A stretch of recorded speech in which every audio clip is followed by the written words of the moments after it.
please welcome Chief Marketing Officer of Teads, Dani Cushion.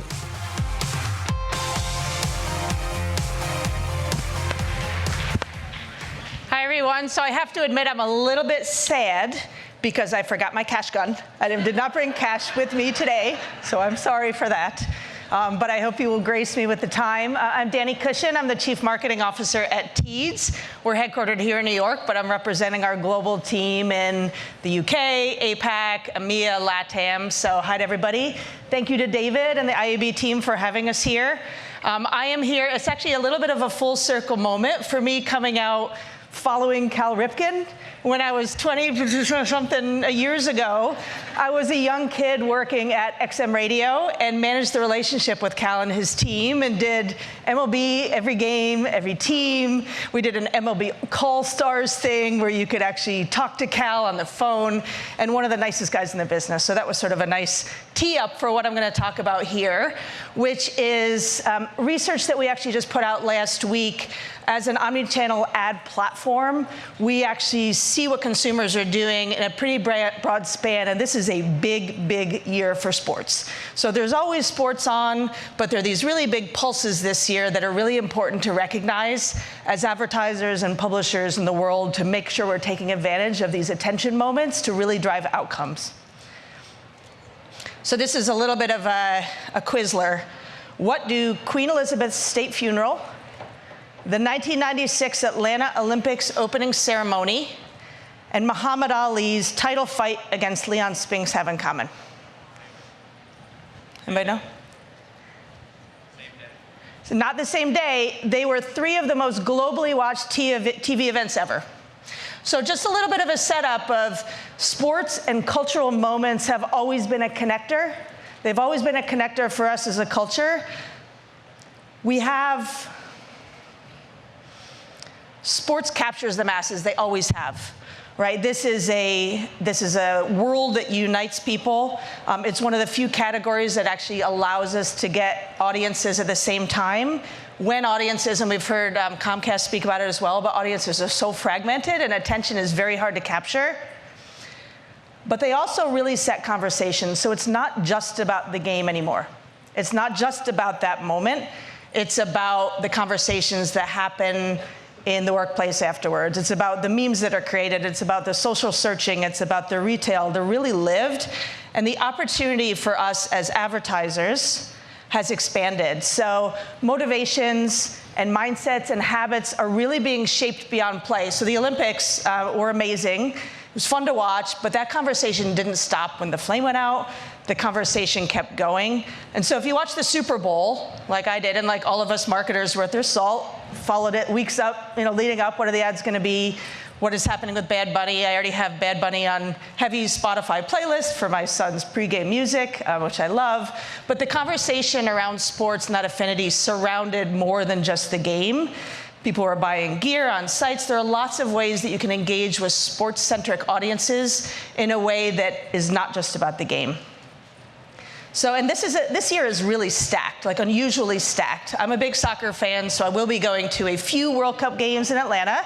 They're also prohibitively expensive, so I will mostly be watching on either Fox or Peacock or Telemundo. But there are a lot of things happening this year that if you're not already taking advantage of reaching audiences who are engaged in sports, then you're probably already behind the game. We have a lot of advertisers who are doing very intentional sports-specific campaigns right now. NFL always on, but their audiences are expanding into different markets. They're more global than ever.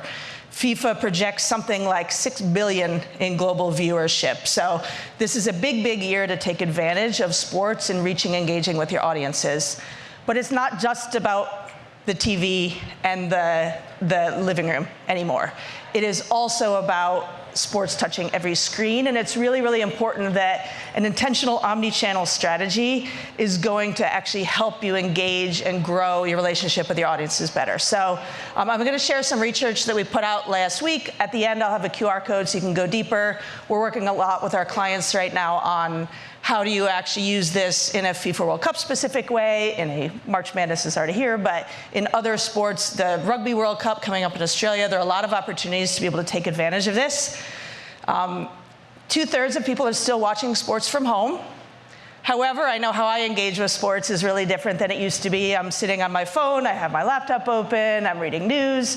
The second screening is real. This is based on a study that we did that looks across 9 different countries and thousands of consumers to see how they are engaging with sports and what it means for them to engage with brands who are in that space when we are putting sports content out there. 56% second screening. It's another opportunity to be able to reach people. But what we found was really interesting is it's not just for the beverage category. It's not just for the auto category. The audiences that arrive when they're engaging with some type of sports content, whether live or surrounding, are really, really receptive, like really, really receptive to understanding and discovering brand messages. So, for instance, it's really favorable from a discovery standpoint. Consumers are open to discovering new brands during sports moments, connecting with them. So seeing a brand advertised during sports strengthens their connection with that brand. And the purchase intent is also very high. So 49% are more likely to purchase when brands are advertising consistently across screens.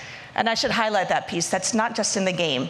It's across screens. So it's about thinking about how to engage the mindset in the moment, as opposed to just in the moment, or sorry, just in the game. So this, again, this sort of says the live moment, how brands are engaging with consumers is high during the moment, but it's just as high before and after.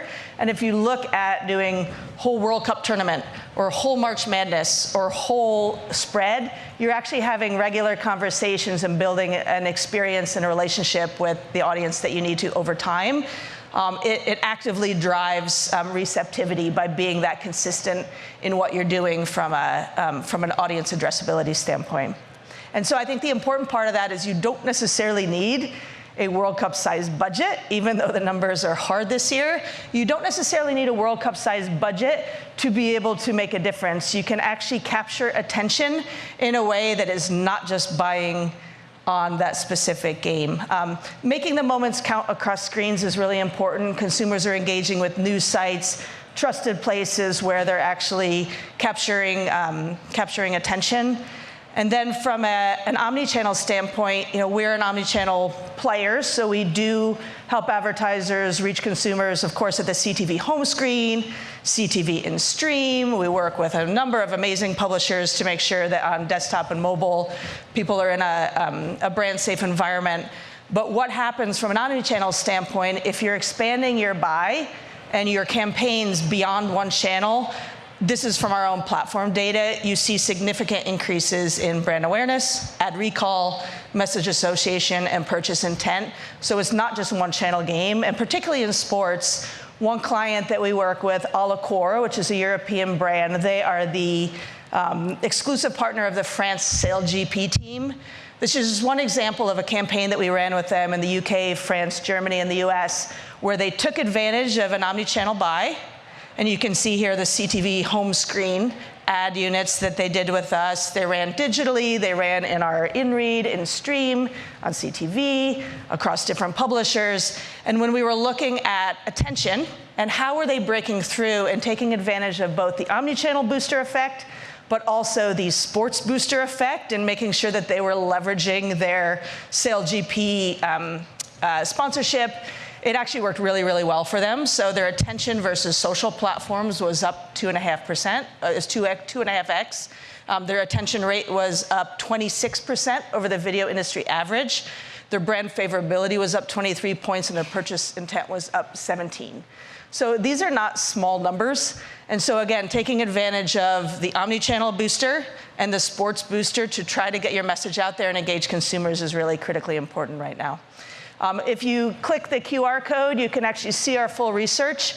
If you are not, it goes into details, a lot more detail about fan segments, about different types of sporting events. There are packages in there that you can actually see how clients are working with this now. If you're already a Teads client, amazing, talk to your rep. If you're not, feel free to talk to me, but there are a lot of opportunities to engage audiences in these sports moments this year in particular that I invite you to try out. Thank you very much.